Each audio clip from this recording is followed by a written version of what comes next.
pathian thu kan ngai tha anga rom khuami te hena tirko pola le khaton seide mai chiar kan cha kama sila hun kan renanga rom bung riat chang som ni pariat atangin kan chiaranga chang som thum parukna kan chiar ka nanga tichuan som thum pasaria kan chiar chun som don nia pathian thui ngai thlang tin pathian mangai tu ama ruat anga kovate tan chuan an thatna turin engkimina tho saklom thin ti kan ria a riat lok ate chu ama fapa ang taka om turin aruat lok sia a fapa chu unaw tam tak zinga fatira lo ni theinan tin aruat lok ate chu a ko boka tin a kovate chu thiama chantir boka tin thiama chantir ate chu a choi moi boka tin chung thua chuan enge kan soyang le pathian kan lama tran chuan tunge min do theyang ama fapa ngai po zualawa kan sa ay petu chuan thil jong jong po thonin min petel lawang em ni pathian mi than te chu tunge he kang thiam chantir tu kha pathian ani sia tunge thiam lo chantirang thia kha krista isu chu ni sia ani thole ta zo ka pathian dinglama oma min soi saktu boka khani krista mangai na ta chu tunge min thenang seom nai ne mo lungai nai ne mo ti du da nai ne mo tram nai ne mo saruak nai ne mo lawom nai ne mo khan dai ne mo min thenang em ni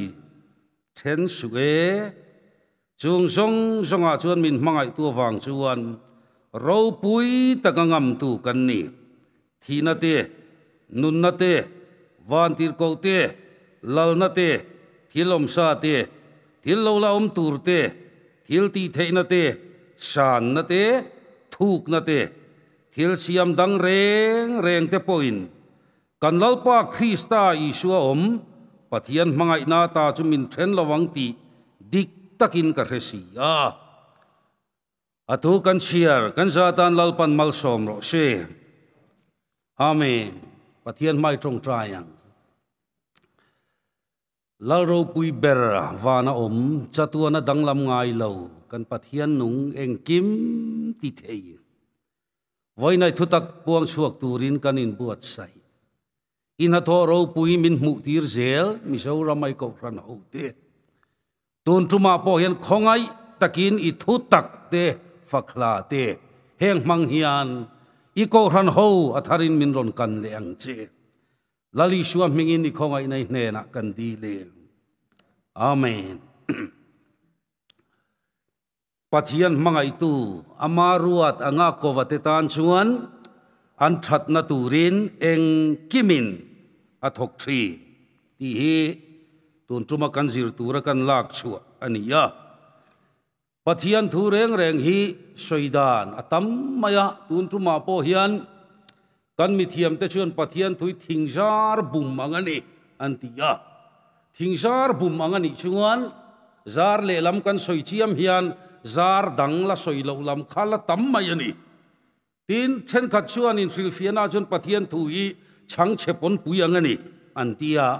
chang chepon pui chu po na lama pianga atlin vek mai ani zau hle maya chung song song khai khom nan chuan pathian thu hian tlang dung aneya nuk pui aneya an nuka kan tham chuan a fel thup maya aman ro chu atlang sira tham ro chuan a fel thei lowa a buai nuai mai ani chuwangin tun tuma po hian he pathian thu kan sir tu a sir le lam dang ala tamani tero chu zoram mi pui ngai thatu ten kan ria ta thao me engwangin nge khovela hian tuar na he lo thlen ngatinge thi na lo thlen har sat mangan nei engwangin nge khovela hian a lo om tun tuma ngai thatu te song song singa dam lo kan omang thina tok mek po kan om thei kan sarnat na vei kan omang tb kan omang engamo tuar lo fa kan om karing lo drugs addict fanei kan omang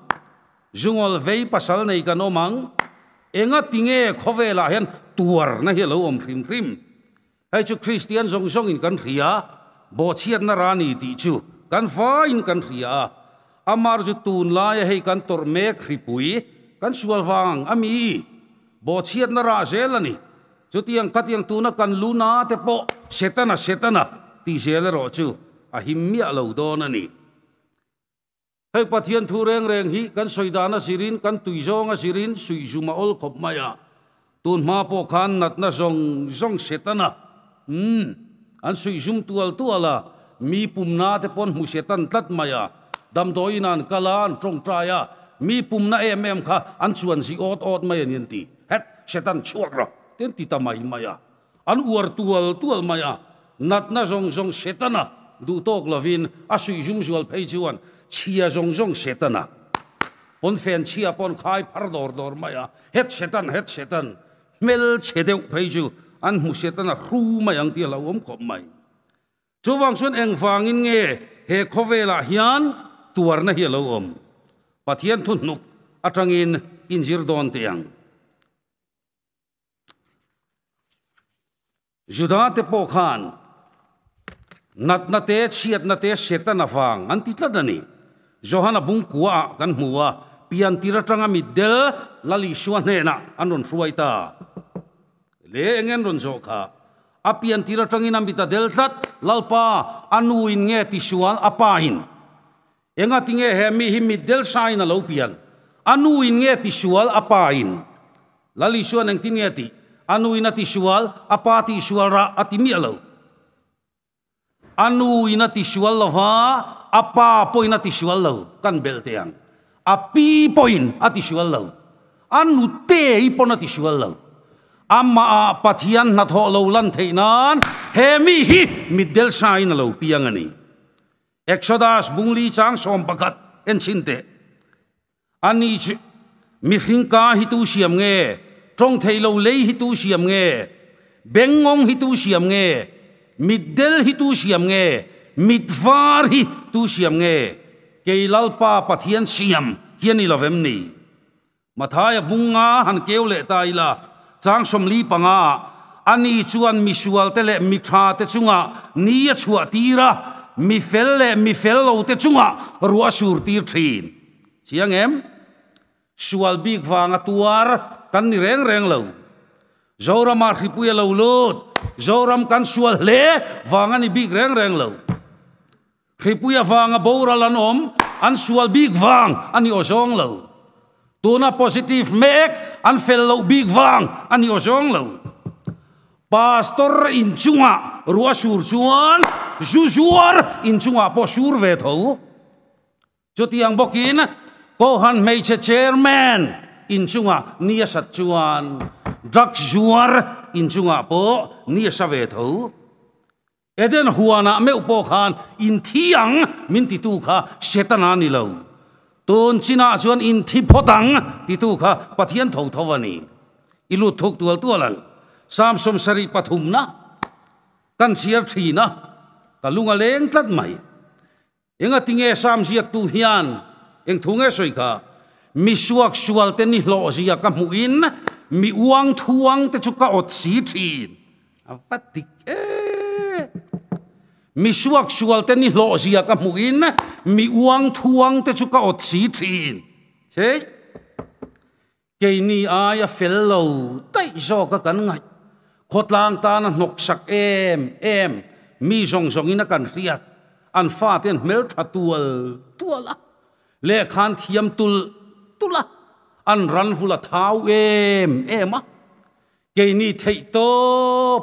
pathian le ko ran tan tia in mang tluan lo na hlir mai kan fa ten mel thave thei reng lo le khan thiam ve thei reng lo missionary ram thim ram rowa thei pato pin hlo kham si lo na men lovin lalpa chan chin than wa vai puya ranan han vul ve ya thang thei re lo missionary pakhat vok vul thang thei lowan soite kha aka khongai khop maya kum khat an vul nuwa o tan khung le dai an ti chumale ava han thang lo ro puye zuzuar vok an mum em mai sia enga tinge mi felina tuar sam som sari pathum na hian a refu thei lawani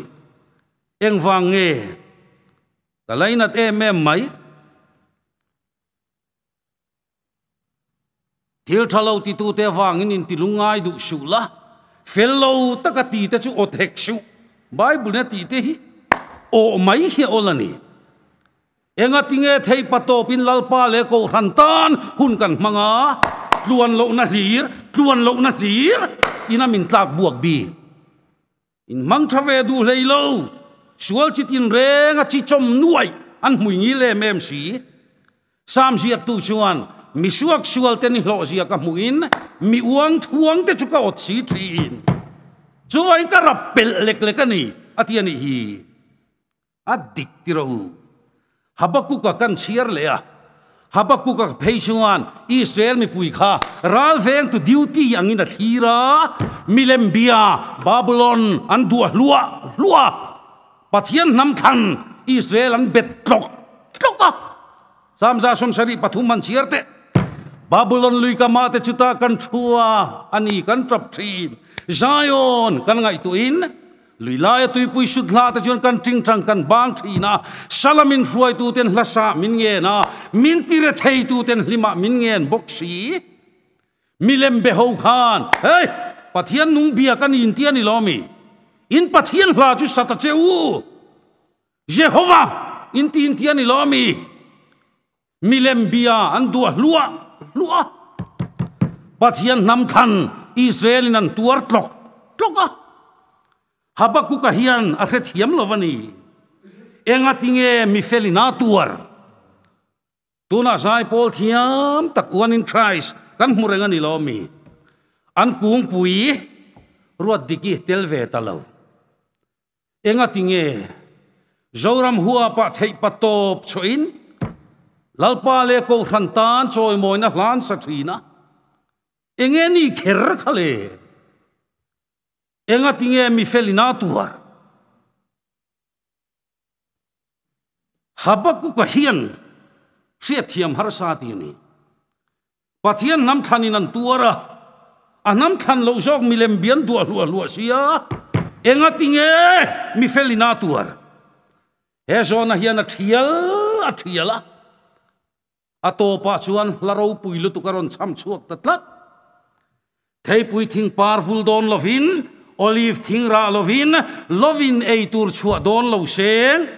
huangata ran rual ti bovin ran ina ran omlo ma seng kalom zelang lalpa chuan ka chandam na pathiana chuan kalom cheu don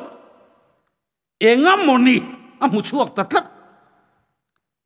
Habakuk hian engam moni amu chuak tatlat mayani sipui kara heinge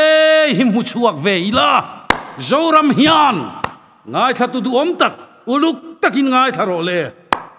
eng wangin nge mi felina tuar Habakuk na khethiam lo amaro chu mu chuan ei tatlat mayani keini ngai thatu te hian kan ti ve theyangem a soitu hian kati thei zelangem kan chung kwa he ria wang hian he ri hian min ti buai ma se kan va in positive vek maila Christmas po mang thei lo zel mai la kum thara hian tram te po lo thleng ma se sipuya wang in kan chung kwa thi na hial po lo thleng ma se la ka chandam na lalpa chuan kaluam cheu don kan ti thei donem kan sir lai hi in sir zel tiang keini ve hi enga mo leka kan buai sung sel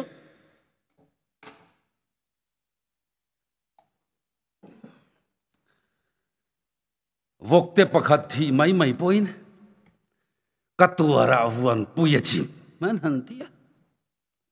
kan fanu kan fapa exam nan fela pathian hena kan vuya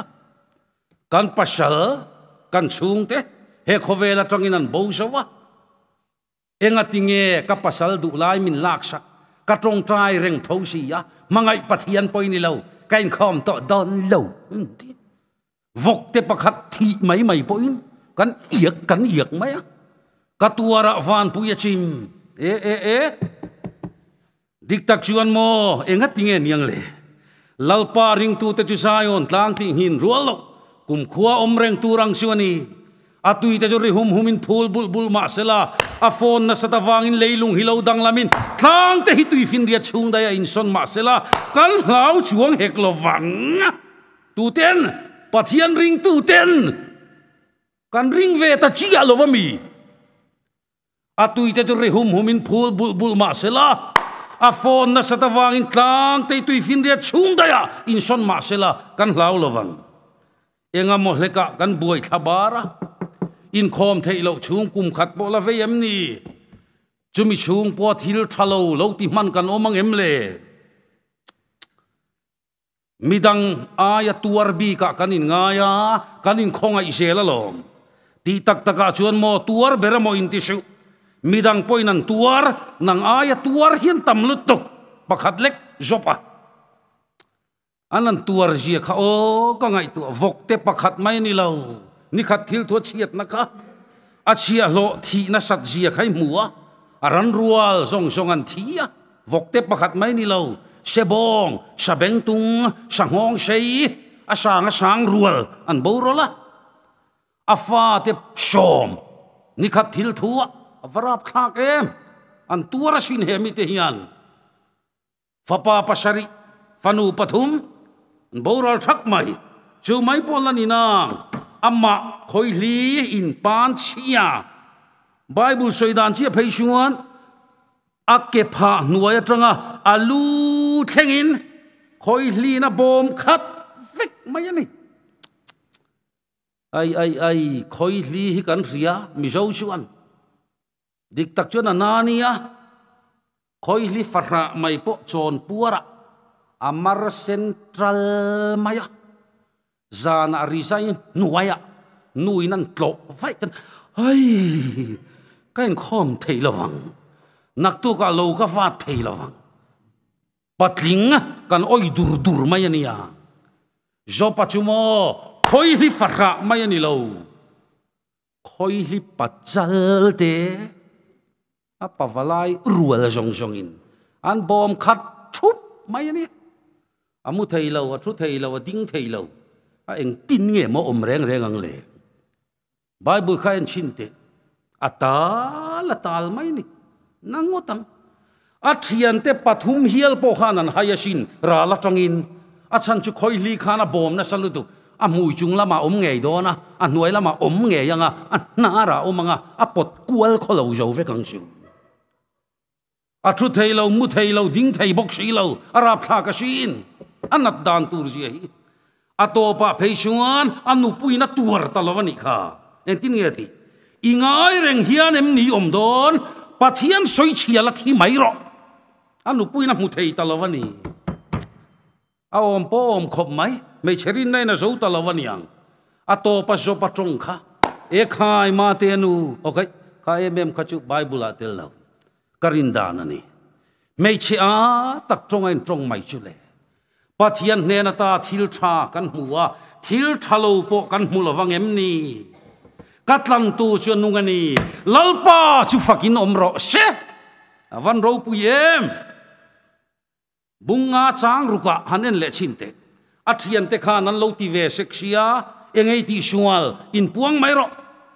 mi sual lovin an tuar ngai lo oi in puang mai ro sopa anti reng bok sia engei ti sual ato pa thian te ron chang ta tuar na hi vai vu ta lo chua kan ni lova buai na po hi le atanga lo chua kan ni hek lo buai turin mi hring hi lo piang ani zo mei si chung lama cholo thei lo ang hian avan moi em mei si chung lama cholo thei lo ang hian hele ya kan cham ve chung chuan har sat mang an nei kan chunga thleng lo thei lo wani kal le zel thin tiang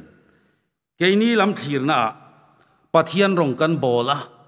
a thu kan oi viau chuan mui ngil le tura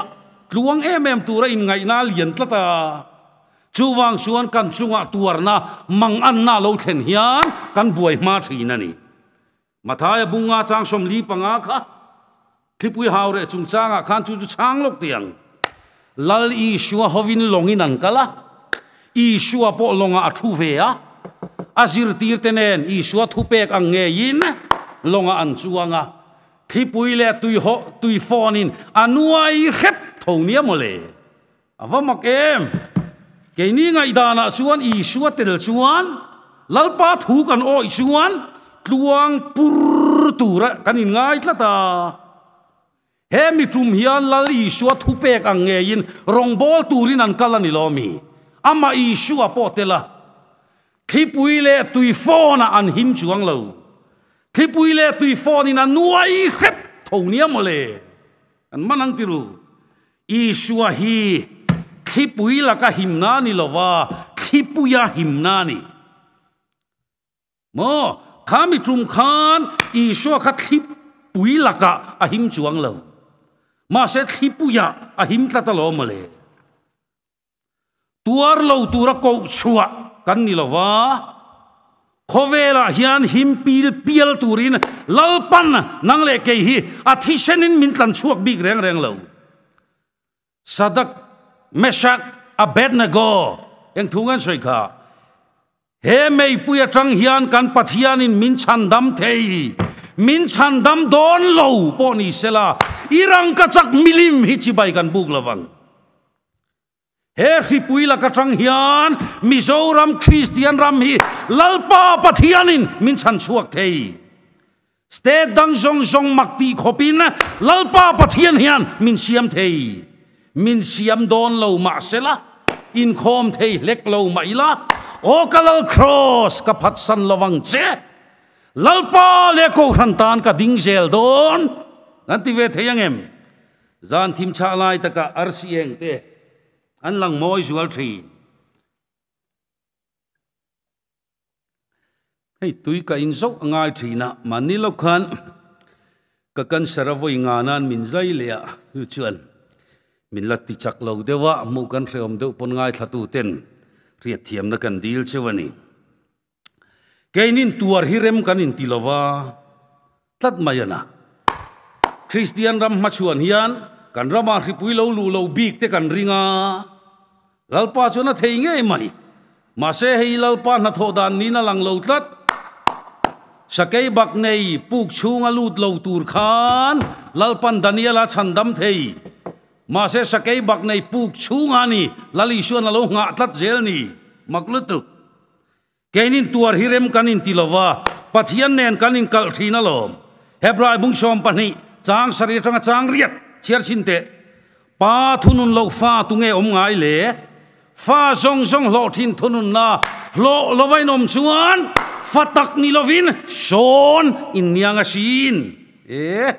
Mizoram kanin en zera ro up tool khopang nangma inen ro midang ta na ni lo nangma berorim tui chuak turin mei puya vom lu angai thin arim tui nai nin chunga kha vek theina turin bero chu mei puyan vom lu thin nang le ke Christian rim chia khipui kara midang tetana nun narim tui chua theilo zoram Christian ram lalpa son chua intisi state dang tetana rim tui chua theilo rim tui kan chua theinan tuar na bel chunga min vom lu hi lalpan rem matia tha ti tlat mayani ta chuan en zel ro le nang le ke hian kan mamo fo kan nuna nun na rim tui mi te ta na tlan tur lali suar rim tui lo chua theina tur chuan tuar na bel chung hi kan mamo fo thin hebrai bung som pani chang som pakhat kha chiar chin tiang thonun na hi tuar lai chuan lo momina lang lova lung chiat tha kina lang jok thin tuar nuwa ero chuan chu mia soi zoya om te tan chuan ra thamuan om tak fel na chu ra chuak thin awangai nom em tuar lai chuan lo momina lang lo lung chiat tha kina lang jok thin chu mia soi zoya om te tan chuan ra thamuan om tak fel na ra chuak thin ti hian soi fi adonang nauten nute nek ban tir hi kan thewanga nute kha naute chotui ber anrin puyani alolian ta zela lo ram ta nute nui na ngei tir don ta nute a trokten ta ta naute ril tram tak chuan ama te an poma tui taka in le tuminan fo pa khalut tuk ti tamai atrap von mai chuti la chuan le lam nek len tuma anui na lo tat le a khavek to khanau te khan kanuin min manga italwa mon chu o enga tinge ka chotui ber hetianga min siam saktak chu le ani le anu chuan a manga ilo wanga mi ninang a manga ilu tuk jok wang mole khanau te khathataka lo thana mi pa ngai ani theina turin anu chuan no te tuara phalta ta lo mole pathian mangai tu ama ruat anga kovate tan chuan an thatna turin engkimina tho sak chuwai ko khan I thaphang lowangu he khipuya wang hiani mangang lowangu kan thatna turin lalpana herrem thei kan chunga tuar na sang lo thleng hi tuna lom omin lang lo ma sela kan thatna tura parem ruat ani fauthi tak taka chuan mo harsat na mangan na tuar na them na tok ngai lovin an to chuna an tlubul du tlang sang thing reng te hi mo thi na chem thanga an tlukha ta sin hey life crusade ania trong kam hi kan uar le jual mai anga min threthiam ula ngai thatu tam tak te na kan thu soya fia jok theina turin mei chein leng mumang leilo om chut te hi mo la phiar de mual an tiang chi te hi an rin om lo jok ma tien tia shin tun ma phei chuan mei chia ler mel zik zek ti zik zek ho te hi heng te hi an rin om phian du an khau treng du an ti thlem na an mu thanga an khet hiam tlat mai ni tlang sang thing reng chu atet lai thang thi in a chem thanga thi pui po lo thok sela an tlu mai lo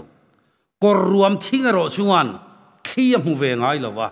thi pui to chuna an tlu bul mai ani Mizoram thing bul long bul nam re thei sum le pai mu ngai lo ti chuan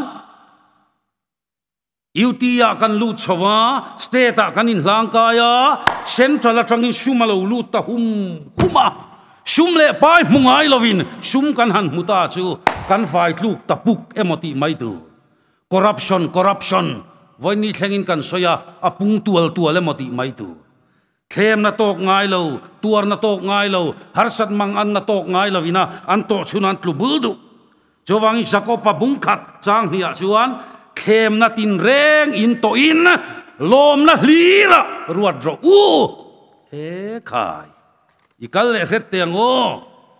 tir ko te thilti bunga chang somli pakhata asir tir ten eng tin ngan ti chu ming awang chuan mual pho na tuar tla ka ruat an ni awangin an lom ta ema famak nang le ke ya trong trai ve dan chu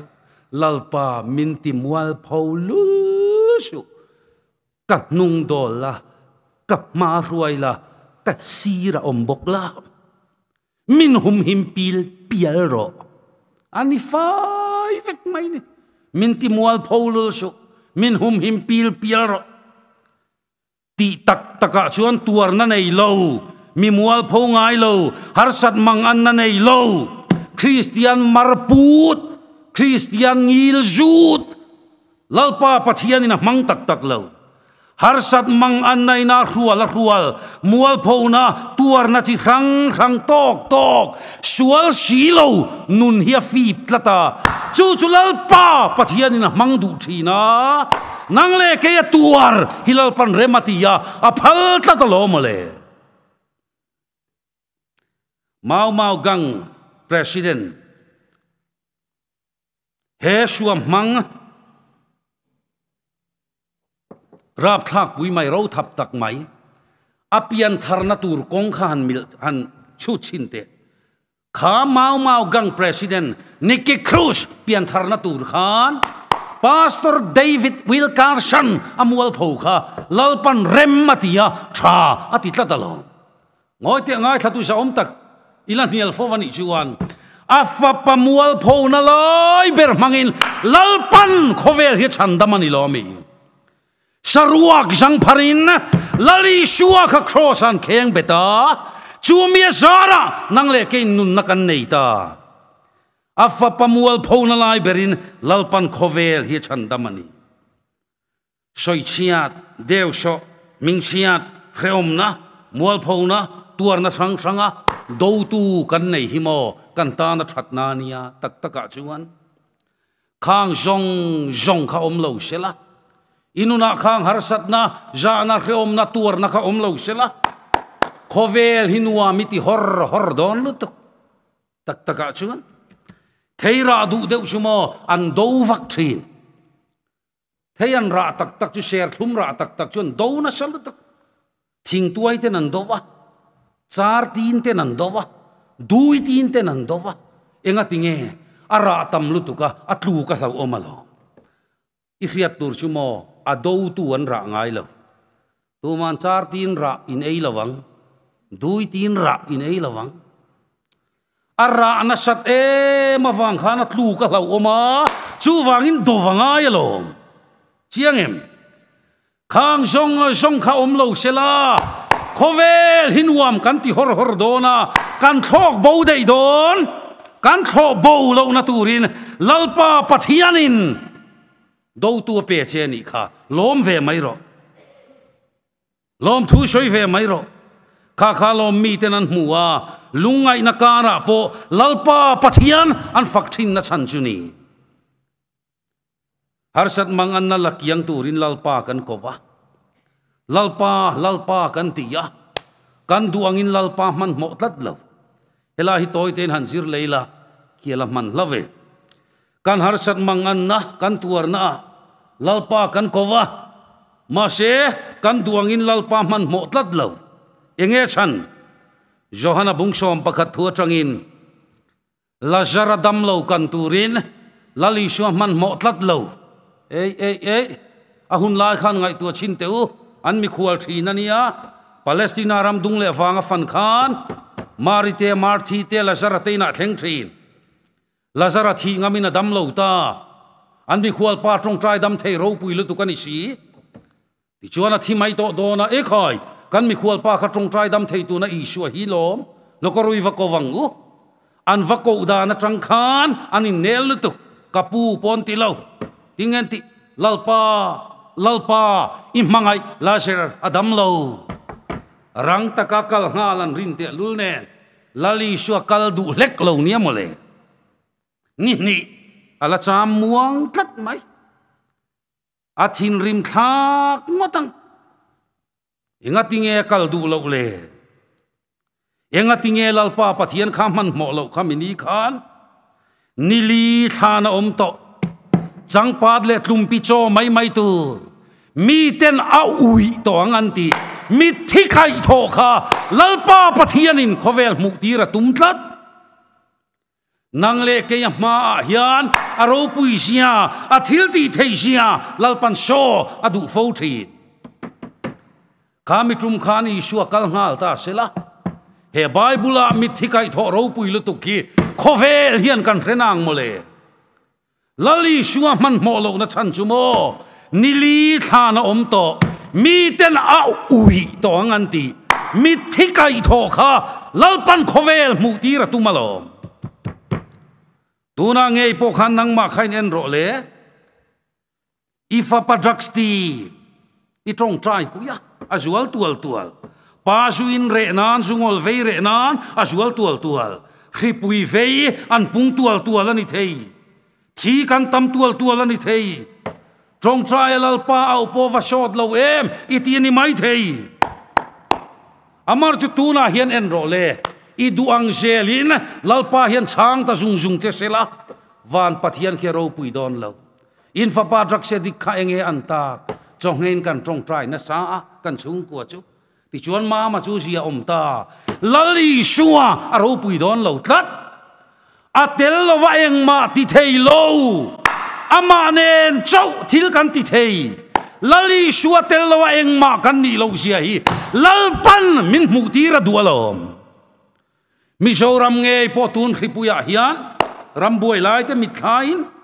sipain min chandam theilo sorkarin min chandam theilo min chandam thei tu chulal pa chawani lali shualo tu ma min chandam thenom lo thei to pa ram lal pa ne na shual thu pa choya kan trong trai chuan kan mangan na lal pa na chem kiang mai alom chowang chuan tun khipuya po hian mo lali shua chau khipui la ka him nani lali shua chau hidam nani ama lo chu dam na pakhat ma om lo benga khiat na mai ni lo thin lunga taka kan khiata lalpan ne na ruma kan trong trai chuan kan ram hilal panati dam theiani chowang chuan ka unau du tak exodus mung som pali khan en chinte tui pui sen kama Israel te duangin pathian man mo lo afamak em rin namitin ka thir thin telve ang mai ti hena chang chuan ka in da thin an malama tui pui sen an ha to leukai ruala ni to lo nung lama faro sipai an mani tha chak an ri khup khup to ai an trong trai na sa don lut tok lalpa khongai takin min chan dam ro ke chumo thi na hlim kor ruam te ka zo ve thi he ka cancer hi min zai maya ka ko chungin hongun to lu tu ka ji par hi fu lo mai shela na kum te nan hong le mayang ti te ka la lawa January tha min check le do na thi mai tu ra kai ngai thi ma se isuan min la khonga ya he tu na min la dam tir le se mai te hi ko han ho wang ani min trong trai pui tu ngai thatu te zong in chunga po lom thu ka so yani engei soina san kha lalpa mangang tak hian ka trong trai fo mai ti takin mangan tak chuan mo cham sei tur hi om lo angai kan soi mai ni kan trong trai dua hi chuan kan lamang ang vak lo ti na ni lali chuan mangan tak chuan kapa heno hian min pel ro se voi khat akal lea kapa heno hian min pel ro se voi ni akal lea kapa heno hian min pel ro se voi thum Jordan luya khan ativak lo mangan tak hi chuan mo atong trai sei lei thei to lo mangan na top ka dai fo thi en ro an trong trai tu ri ka mit thlai na murenga lo rin na chak vak lo pon om ve ngei don hemi tum hian khati jat mi pui a kha chuan ari rum to sianga atle jok tonga farot feite an sakor to lai lirte aron em khalanga an trong trai don lalpa min chan dam ro lalpa rin na chak lo phai an meng ru ve khopang lalpa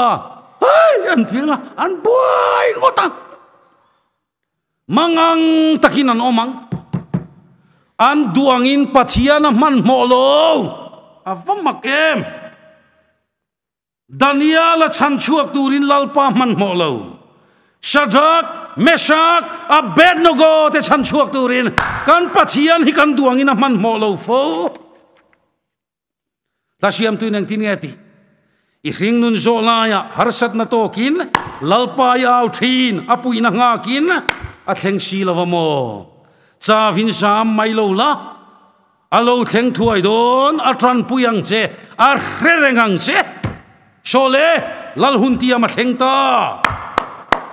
Lazar lo chuak ro mi thi me point pathian fa pa o ria khan puan tuam chungin mi te na ui toang anti Lazar alo chuak ta mai le tui pui sen kam so thir ro le man lai faro boy de pathian er huai chuak a thil ti thei sia lan ti nan tui pui luang a chol tir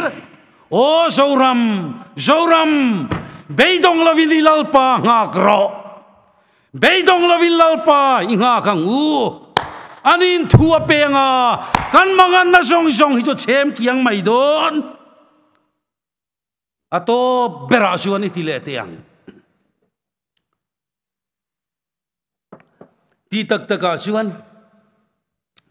mi hring inakan lau per thi na po hi mo pathian mangai tu te tan chuan alo hlau om mi alo kan that na tura pathian na tho kha lo nia tugina hian khongai takin kapu ente mami ngai tu chiang ngat ma te kho an chekara pa mangai na lo lang chu mo eden huana khan an chia min lo bor bora ato pa suan mo lo mom lutuk chu tun china suan in thi photang min lo ti kha lo mo le in tar thei lawang ti om mi alo nat na khe om na song song an chia min lo bor bora chung song song kan chol san thei na tur chuan tun china chuan in thi photang chei ring tu te tan chuan mo van kong hon na lo ni kan lau ber po hi kan ngai tua chian lo wang mai lom ngai thatu sa om tak kapu kapi ngai tha chiang te vuina tu rom lo wasin thi thei lo tai la mo tu na vui dur kha thi thei lo ta tak hila tu ma lungo in om don lo life crusade ani boka uar te vin kan soi tiang ipi pi